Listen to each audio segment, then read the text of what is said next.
Bersatulah Indonesia, jangan pernah terpecah belah.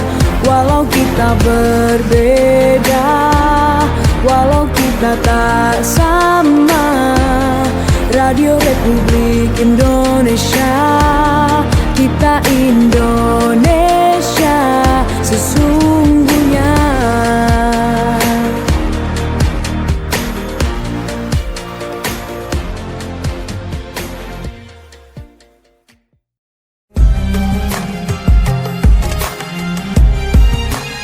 Mutiara Pagi Pro 1.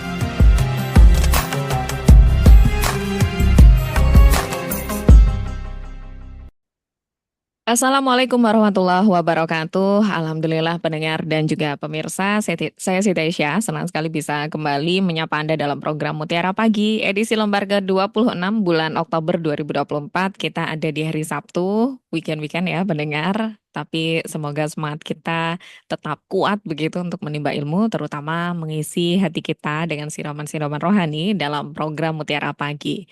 Hari ini kita akan bicara tentang kepemimpinan pendengar, dan lebih tepatnya topik bahasan hari ini tanggung jawab kepemimpinan dalam Islam. Kita tahu tahun ini tahun-tahun politik ya, ada banyak sekali agenda yang mungkin kita lalui setelah pemilu 2024. Kita juga menyambut eh, Pilkada 2024 di akhir tahun nanti. Dan bicara tentang kepemimpinan dalam Islam sendiri, mungkin sedikit yang kita tahu dan kita mungkin sering dengarkan bahwa tanggung jawab kepemimpinan dalam Islam ini merupakan amanah yang memang harus dijalankan sebaik-baiknya, karena pertanggungjawabannya juga tidak mudah dan pastinya harus dilalui dengan keimanan dan ketakwaan kepada Allah Subhanahu wa taala untuk pandangan Islam. Setiap manusia yang lahir dengan amanah kepemimpinan ini diharapkan bisa mengajak pada kebaikan dan tidak berbuat kerusakan. Lalu seperti apa lebih jauh terkait dengan hal ini, kita akan timba ilmunya bersama dengan narasumber Ustadz Dr. Taufikur Rahman SAG MAG, penyuluh agama Kantor Kemenak Kabupaten Sumeneb. Anda pun bisa menelpon nanti untuk interaksi melalui 662317 atau 665396, juga WA di 08113345 101. Assalamualaikum warahmatullahi wabarakatuh, Ustaz. Waalaikumsalam warahmatullahi wabarakatuh. Kabarnya baik, Ustadz, hari ini? Alhamdulillah baik, sehat walafiat. Alhamdulillah. Ini kita ambil tema kepemimpinan karena momentumnya atau bagaimana, Ustadz, yang ingin ditujukan? Ya, karena momentumnya kita barusan sudah mendapatkan seorang presiden baru Mm-mm. dan para pembantunya, para menteri-menterinya, dan Ya. sebentar lagi kita juga akan menghadapi pilkada, baik dalam Mm-mm. tingkat kabupaten ataupun juga dalam tingkat provinsi. Baik. Dan memang ini agenda kita bersama, dan kepemimpinan bukan berarti ditujukan untuk para pemimpinnya, tapi juga yang dipimpin ya Ustadz ya, Iya, semua juga termasuk semuanya. kita kan semua adalah pemimpin. Baik, kita semuanya adalah pemimpin ya, demikian dalam Islam. Baik, silakan Ustadz dengan mukadimahnya terlebih dahulu sebelum kita masuki sesi interaktif bersama dengan pendengar. Assalamualaikum warahmatullahi wabarakatuh. Warahmatullahi. Innal hamdalillah nahmaduhu wa nasta'inuhu wa nastaghfiruh wa na'udzu billahi min syururi anfusina wa min sayyiati a'malina. May yahdihillahu fala mudilla lahu wa may yudlil fala hadiyalah. Asyhadu an la ilaha illallah wahdahu la syarika lah wa asyhadu anna Muhammadan abduhu wa rasuluhu la nabiyya ba'dah.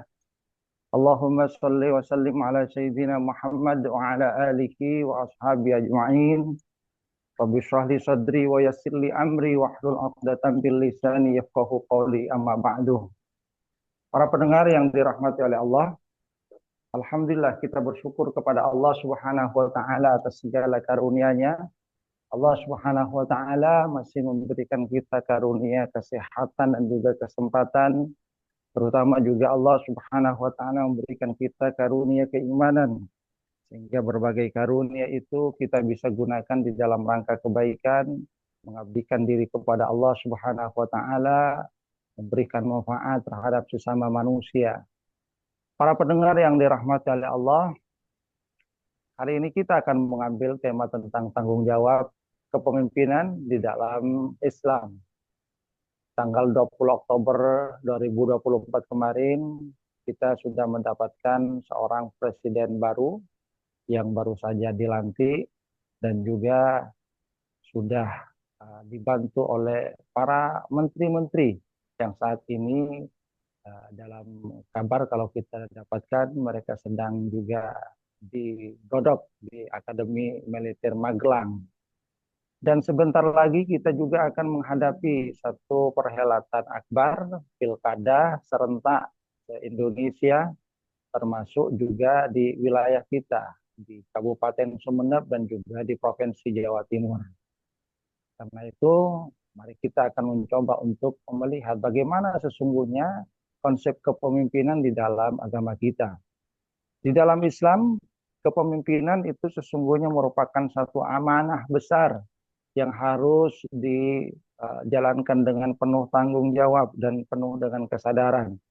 Karena kepemimpinan di dalam agama kita itu bukan hanya bertanggung jawab atas kesejahteraan fisik orang-orang yang dipimpinnya, akan tapi juga mempunyai tanggung jawab untuk membimbing mereka dalam kehidupan untuk menuju keridhaan Allah Subhanahu wa taala. Islam mengajarkan bahwasanya kepemimpinan itu bukan hanya sekedar jabatan, akan tapi tugas yang penuh dengan tuntutan moral dan spiritual. Pertama, kita lihat kepemimpinan itu adalah amanah. Amanah dari Allah Subhanahu wa taala. Makanya Rasulullah Shallallahu alaihi wasallam memberikan nasihat kepada seorang sahabat yang bernama Abu Dzar. Beliau katakan, innaha amanatun. Sesungguhnya jabatan kepemimpinan itu adalah amanah. Wa innaha yaumil qiyamah khizyun wa nadamatun. Dan nanti hari kiamat kepemimpinan jabatan ini bisa menjadi satu kehinaan, bisa menjadi penyesalan. Illa man akhadaha bihaqqiha wa adda alladhi alaihi fiha. Kecuali yang mengambilnya dengan cara yang hak dan dia menunaikan tanggung jawab yang diamanahkan kepada dirinya dengan sebaik-baiknya. Jadi dalam nasihat yang diberikan oleh Rasulullah Shallallahu Alaihi Wasallam kepada sahabat Abu Dzar, dan tentu saja itu nasihat untuk kita semua, Rasulullah Shallallahu Alaihi Wasallam menegaskan bahwasanya jabatan, kepemimpinan, kekuasaan itu adalah amanah yang harus dijaga dengan sebaik-baiknya. Karena kalau tidak dijaga dengan sebaik-baiknya, maka itu akan berpotensi untuk menjadi satu kehinaan, menjadi satu kerugian, penyesalan nanti pada hari kiamat. Kecuali kata Rasulullah Sallallahu Alaihi Wasallam, bagi siapa yang mendapatkannya dengan cara yang baik dan kemudian dia menunaikan apa yang memang harus dia tunaikan dalam amanah kepemimpinan itu. Di mana di dalam agama kita, sekali lagi kepemimpinan itu bukan hanya untuk persoalan kesejahteraan fisik, akan tetapi juga di dalam rangka untuk membawa masyarakat untuk tanggung jawab moral dan spiritual. Di dalam Al-Quran, Allah Subhanahu wa Ta'ala itu mengisyaratkan dalam Al-Quran surat Al-Isra ayat 40 dan 41. Allah Subhanahu wa Ta'ala berfirman, A'udzubillahi minasyaitonir rajim, wa la yansurannallahu man yansuruh, innallaha laqawiyyun aziz. Alladzina immakkannahum fil ardi aqamus salata wa atawuz zakah wa amaru bil ma'ruf wa nahaw 'anil munkar. Walillahi 'aqibatul umur. Dan Allah sungguh akan memberikan pertolongan kepada siapa yang menolongnya, karena sungguhnya Allah itu Maha Kuat lagi Maha Perkasa. Yaitu kata Allah Subhanahu wa taala, mereka yang apabila diberikan kekuasaan di muka bumi, mereka itu mendirikan sholat, menunaikan zakat, menyuruh kepada yang ma'ruf dan mencegah dari yang mungkar. Jadi kata Allah Subhanahu wa taala di dalam ayat ini ada isyarat tentang amanah orang yang diberikan oleh Allah Subhanahu wa taala kekuasaan.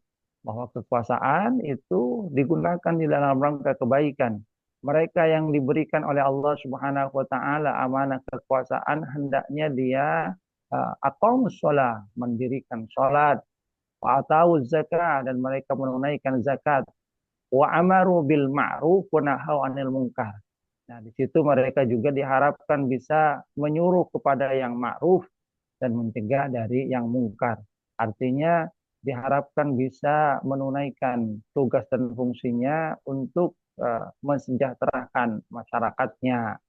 Karena di dalam surah Quraisy kita akan mendapatkan bahwa ada dua karunia berharga yang sesungguhnya diberikan oleh Allah Subhanahu wa taala kepada satu negeri, yaitu alladzi at'amahum min ju' wa amanahum min khauf, memberikan kepada mereka karunia kecukupan sandang pangan, dan yang kedua adalah mereka diberikan oleh Allah Subhanahu wa taala keamanan, terbebas dari yang namanya kekhawatiran, ketakutan. Ini yang hendaknya diwujudkan, dan termasuk di dalamnya sebagaimana yang ada di dalam ayat ini adalah pemimpin itu mengajak masyarakatnya untuk menuju kepada kebaikan, amaru bil ma'ruf, kepada hal-hal yang baik, kemudian nahau anil mungkar, mencegah dari hal-hal yang mungkar. Jadi tanggung jawabnya itu adalah tanggung jawab dunia dan juga akhirat. Bagaimana masyarakat itu bisa sejahtera secara fisik, akan tapi tidak melupakan nilai-nilai spiritual, bagaimana mereka itu bisa membangun kehidupan keberagamaan yang baik. Dan inilah yang memang sesungguhnya dipinta dari setiap kita juga, karena kita itu juga adalah pemimpin. Kullukum ra'in wa kullukum mas'ulun an ra'iyati. Nah, kemudian yang kedua di dalam agama kita, kepemimpinan itu mengedepankan pada pelayanan, bukan kemudian sekedar kekuasaan otoriter, akan tapi menjadi pelayan bagi rakyatnya. Dan Rasulullah Shallallahu Alaihi Wasallam memberikan contoh yang terbaik bagaimana beliau itu melayani umatnya, kepentingan umatnya diletakkan dibandingkan dengan kepentingan keluarganya, dibandingkan dengan kepentingan beliau sendiri. Bahkan Rasulullah Shallallahu Alaihi Wasallam itu memberikan kriteria tentang pemimpin yang baik itu. Rasulullah Shallallahu Alaihi Wasallam katakan, khiyaru a'immatikum alladzina tuhibbunahum wa yuhibbunakum. Sesungguhnya sebaik-baik pemimpin kalian itu adalah yang kalian itu mencintai mereka dan juga mereka mencintai kalian. Wa yusalluna 'alaikum wa tusalluna 'alaihim. Mereka mendoakan kalian dan kalian juga mendoakan mereka. Jadi kata Rasulullah Shallallahu Alaihi Wasallam, pemimpin yang baik itu adalah pemimpin yang dicintai oleh rakyatnya dan dia juga mencintai rakyatnya. Tentu pemimpin yang dicintai itu adalah pemimpin yang merakyat, di mana dia melayani rakyat sehingga rakyat bisa merasakan bagaimana keberadaan dari pemimpin itu. Bukan pemimpin yang bengis, bukan pemimpin yang senang-senang, bukan pemimpin yang otoriter, yang hanya ingin untuk mementingkan kepentingan pribadinya, kepentingan keluarganya, akan tetapi lebih kemudian untuk mementingkan rakyatnya, mendoakan rakyatnya untuk hal yang terbaik, sehingga rakyatnya pun mendoakan pemimpinnya dalam rangka kebaikan. Sebaliknya kata Rasulullah Sallallahu Alaihi Wasallam, wasyiraru wa'immatikum, pemimpin-pemimpin yang buruk, alladzina tubghidunahum wa yubghidunkum, yaitu adalah pemimpin yang kalian benci dan mereka juga membenci kalian. Jadi pemimpin yang tidak disukai oleh rakyatnya, pemimpinnya juga tidak suka kepada rakyatnya. Mungkin karena sifat-sifatnya yang otoriter, mungkin karena dia yang lebih mengedepankan kepentingan pribadi dan keluarganya, lebih kemudian berfoya-foya, tidak memilikikan rakyatnya, sehingga tidak ada hubungan jalinan kasih antara dia dengan rakyatnya. Yang ada adalah kebencian. rakyat dengan dirinya. Wa tal'unahum wa yal'unakum. Termasuk juga dalam hal ini kata Rasulullah sallallahu alaihi wasallam, akibat benci itu rakyat pembencinya, mereka juga membenci rakyatnya. Yang terjadi adalah saling melaknat, bukan malah saling mendoakan kebaikan. Na'udzubillah. Mudah-mudahan kita dijauhkan dari syirarul a'immah, pemimpin-pemimpin yang buruk tadi. Kita berharap bahwasanya pemimpin yang kita pilih itu adalah pemimpin yang baik tadi. Pemimpin yang dicintai oleh rakyat dan rakyat mencintainya, yang mendoakan kebaikan bagi rakyatnya, serta rakyatnya juga adalah yang mendoakan kebaikan bagi mereka. Nah, tentu saja hal ini harus didukung oleh kepemimpinan yang adil dan amanah, di mana hal ini memang sesungguhnya telah ditegaskan oleh Allah Subhanahu wa taala di dalam Al-Qur'an. Allah Subhanahu wa taala menyatakan, na'udzubillahi minasyaitonir rajim, innallaha ya'murukum an tu'addul amanati ila ahliha wa idza hakamtum bainan nas an tahkumu bil 'adl. Allah itu menyuruh kalian untuk menunaikan amanah kepada yang berhak.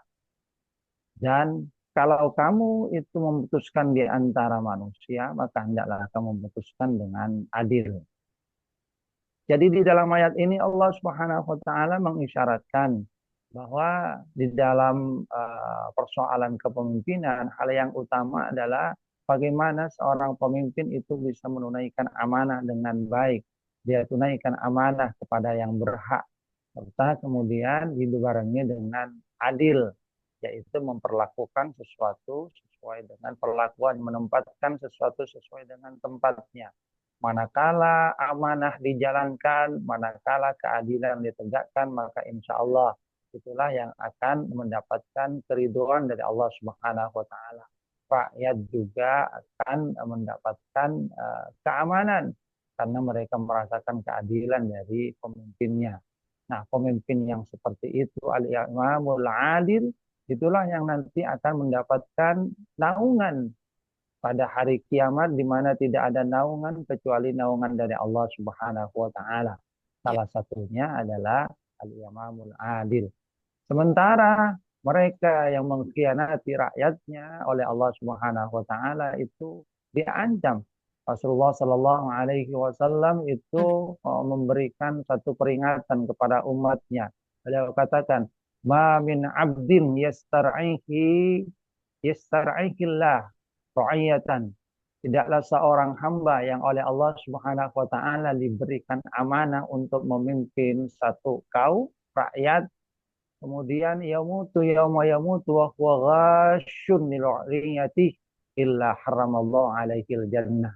Di mana meninggal dan pada saat meninggal dunia dia itu mengkhianati, menipu rakyatnya, kecuali nanti dia diharamkan surga.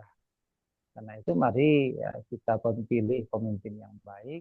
Kita doakan pemimpin yang sudah dilantik, yaitu presiden kita bersama presiden dan para menterinya, untuk menjadi pemimpin-pemimpin yang baik, menjalankan amanah dengan baik. Dan paling tidak ya kita mulai dari diri kita, karena setiap kita sesungguhnya adalah pemimpin. Pemimpin paling tidak bagi diri kita, bagi anggota keluarga kita, bagi masyarakat yang ada di sekitar kita. Saya kira itu, Bang. Ya, baik Ustadz. Dan nampaknya sudah ada yang menunggu kita Ustadz melalui line telepon. Kita sapa beliau terlebih dahulu. Assalamualaikum warahmatullahi wabarakatuh. Pak Samsudin. Ya, sehat Pak? Alhamdulillah. Silahkan dengan Ustadz Taufik.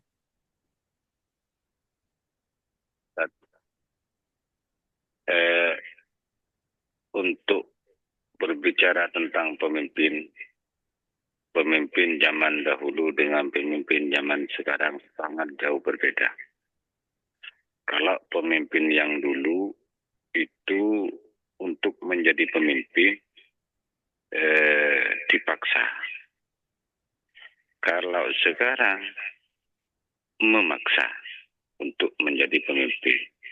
Jadi ketika memaksa tentunya ada maksud tertentu di kemudian hari ketika sudah menjadi pemimpin. Dan begitu.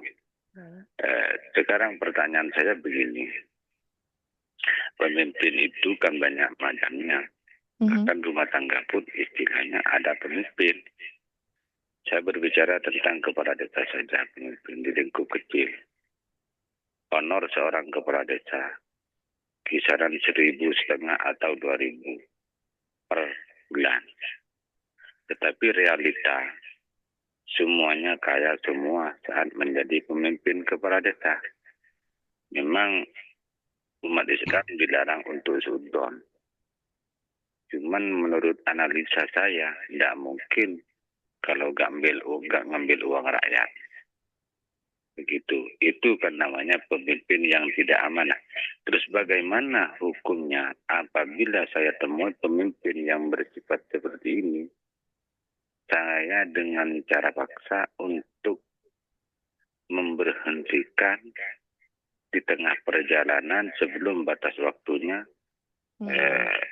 para oknum tersebut, hukumnya yang dimaksud Hukumnya saya. seperti apa gitu ya Pak Samsudin. Terima Terima kasih. kasih. Waalaikumsalam warahmatullahi wabarakatuh. Dan pertanyaan beliau ini juga saya tambahkan dengan pertanyaan dari WA Ustadz dari hamba Allah Bapak yang ada di kawasan kota Sumeneb. Terima kasih. Beliau juga berpendapat bahwa sekarang banyak yang tidak takut dengan jabatan kepemimpinan Ustadz. Bahkan berebut.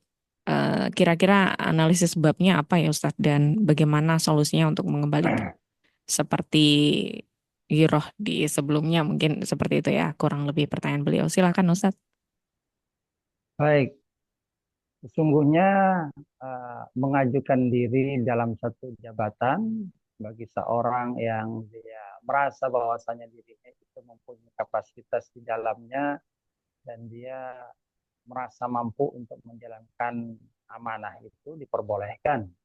Sebagaimana di dalam kisah Nabi Yusuf alaihissalam, bahwasanya Nabi Yusuf itu kan mengajukan dirinya untuk menjadi pengelola waktu itu sebagai menteri, karena beliau itu merasa bahwasanya beliau itu mampu dan bisa menjalankan amanah, dan kalau itu dijalankan oleh beliau maka diharapkan bisa memberikan kesejahteraan kepada rakyat.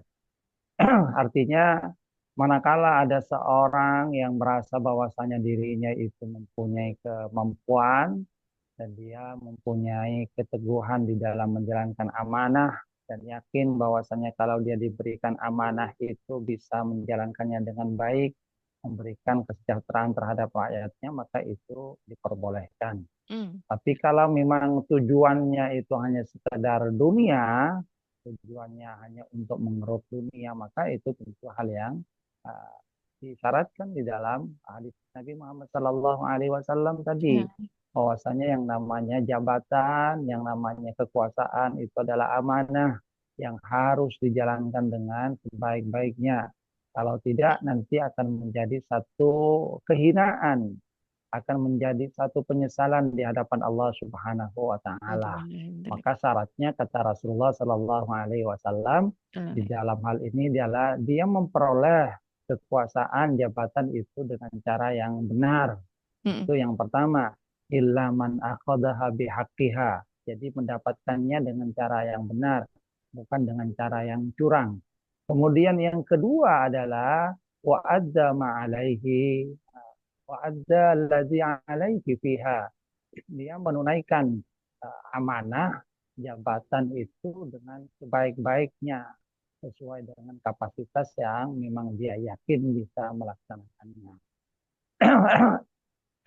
Adapun misalnya kalau kemudian kita lihat mungkin ada realitas dalam kepemimpinan sekarang, ya silakan misalnya kalau Pak Samsudin bisa mendapatkan bukti bahwa ada seorang kepala desa itu melakukan tindak korupsi, silahkan dilaporkan.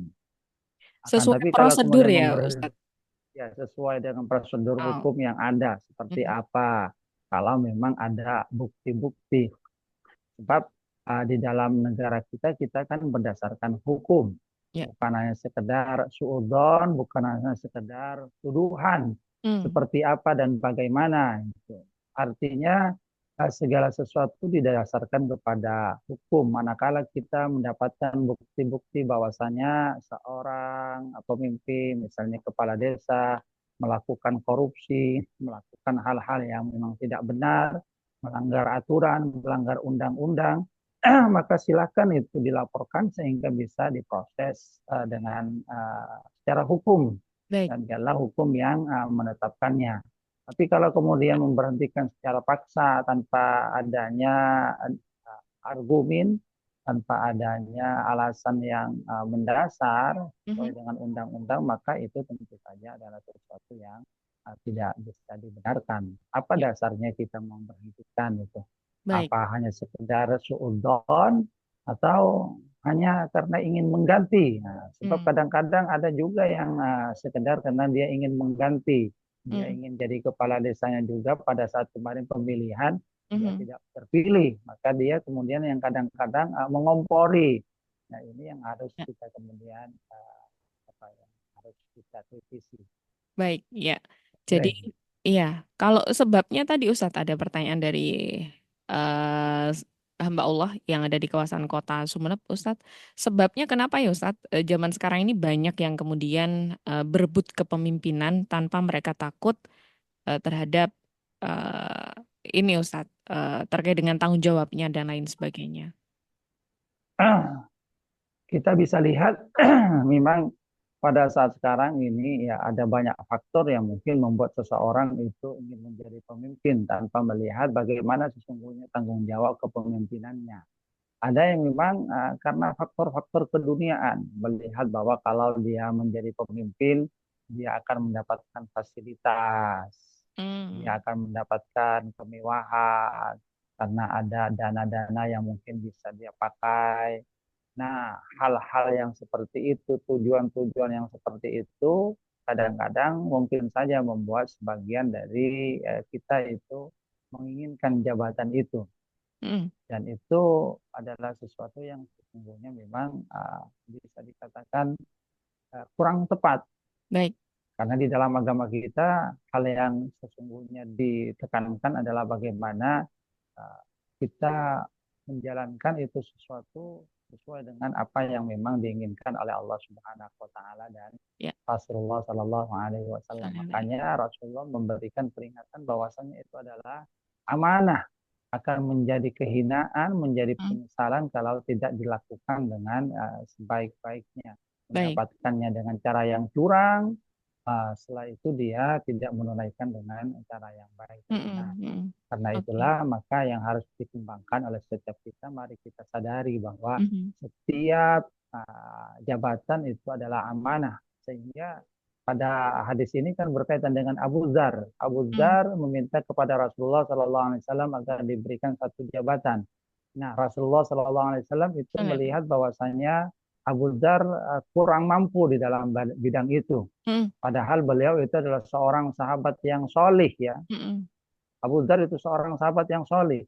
Tapi Rasulullah Sallallahu Alaihi Wasallam tidak memberikan jabatan itu. Mungkin karena melihat bahwa dia bukan ahlinya di bidang tersebut. Ah, ya, Sehingga ya. kalau diberikan kepada beliau itu malah mungkin tidak bisa menjalankannya dengan baik yang benar. Hmm. Hmm. Artinya dasarnya itu bukan hanya sekedar solih, akan tetapi juga Mampu. punya kemampuan, Baik. kapasitas di dalamnya. Karena segala sesuatu kalau diserahkan kepada yang bukan ahlinya, fantadiri saat kata Rasulullah SAW, maka tunggu saja kehancurannya.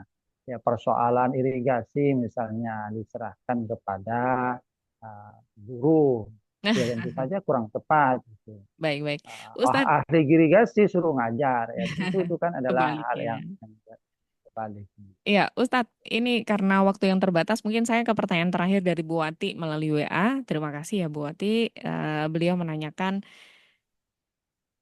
ya, sebentar saya buka untuk WA-nya. Kita tidak mau menduduki jabatan kepemimpinan karena takut hisapnya, Ustadz. Sementara keadaan membuat kita mau tidak mau jadi pemimpin. Bagaimana yang harus dilakukan, Ustadz? Silakan, Ustadz. Nah, Baik, ini sebaliknya, yang Ustadz ya. kita Hmm. yang harus dilakukan adalah ya jalankan dengan sebaik-baiknya sambil mohon pengampunan dari Allah Subhanahu wa taala manakala ada sesuatu yang tidak bisa kita jalankan dengan sebaik-baiknya. Karena bagaimanapun juga kalau misalnya seperti tadi itu adalah satu amanah yang diberikan kepada kita, maka kita jalankan dengan sebaik-baiknya. Mudah-mudahan apa yang kita lakukan itu bisa bermanfaat. Ya paling tidak yang kita lakukan adalah kalau sudah diberikan amanah seperti itu, bertanyalah kepada siapa yang kita pandang punya kemampuan, bisa memberikan masukan kepada kita di dalam menjalankan amanah itu, sehingga kita diharapkan benar-benar bisa menjalankan amanah itu dengan baik. Baik. Kira itu mungkin. Ya, seperti itu ya Bu Wati. Semoga dimudahkan karena memang keadaan kadang membuat kita mau tidak mau berada di lingkup itu ya Ustadz ya, atau di amanah yang kemudian diberikan. Itu tadi Ustadz, kadangkala juga merasa tidak mampu di bidang tertentu, tapi harus menjabat di bidang tertentu tersebut.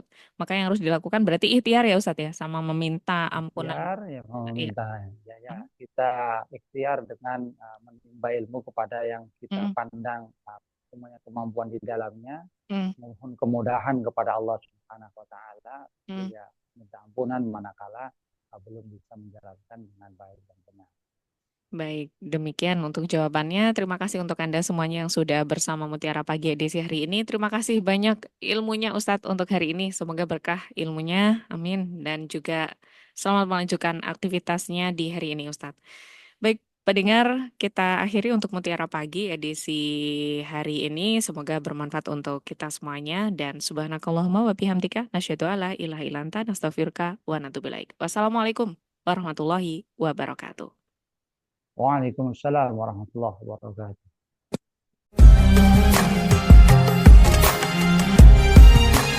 Mutiara Pagi Pro 1.